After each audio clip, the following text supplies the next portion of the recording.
Ng ng rambutan guys kasi yung customer natin mabait. Pwede pa lang pumitas. Abot niyo ba? Abot yan. Yan o. Iba pa mo kuya, ako ikaw ko pipitas. Yan. Oh. Yan, yan guys, pumitas pa ako. Yan o. Hindi yan, Fresh yan, fresh. Oo. Biyakin na natin guys.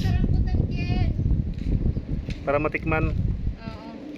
Ano to? Yung Tuklapin. tuklapin. Hmm?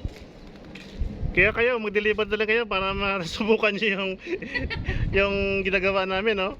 Libre. Marami pa guys, so. Bibigyan nila ako isang sako. Ano? Sobrang tamis para may sukal. Ito mo sige, makibigyan mo, mabigat mo. Kuya, picturean kita kasi yung tinatanong eh. Sige lang po, ito.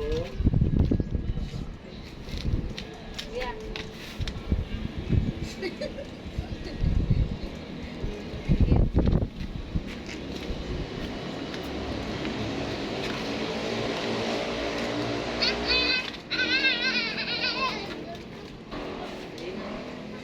May pinapadala pa guys ng puno.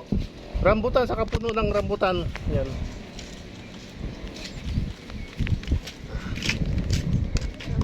Na guys, nilagay ko na. Yan, tatlong plastic sa mayroong puno. Kasama. Puno. Tinto si madam. Yung 250 na rides, shipping, ginawa pang 300. Ang bait ng customer ko ngayon. Makauwi na ako. Yan. Wait lang kuya, ito pa yung rambutan. Mayroon pa daw bigyan isang sakong rambutan. Ayos to.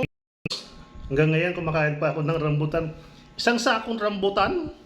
Kumakain pa rin ako ngayon. Maraming salamat doon sa naging last na customer ko na nagpa-deliver ng rambutan, nagpa-deliver ng guyabano, nagpa-deliver ng avocado, saka puno ng rambutan.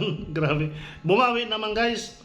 Nagbigyan na isang sakong rambutan sa akin, tapos yung shipping fee niya na 200, ginawang 300. Yan. Hanggang ngayon kumakain ako. Maraming salamat pala doon kay ate. Yan. Sana all. Sana all na lang yun. Sige. Shout out po sa lahat ng mga riders dyan.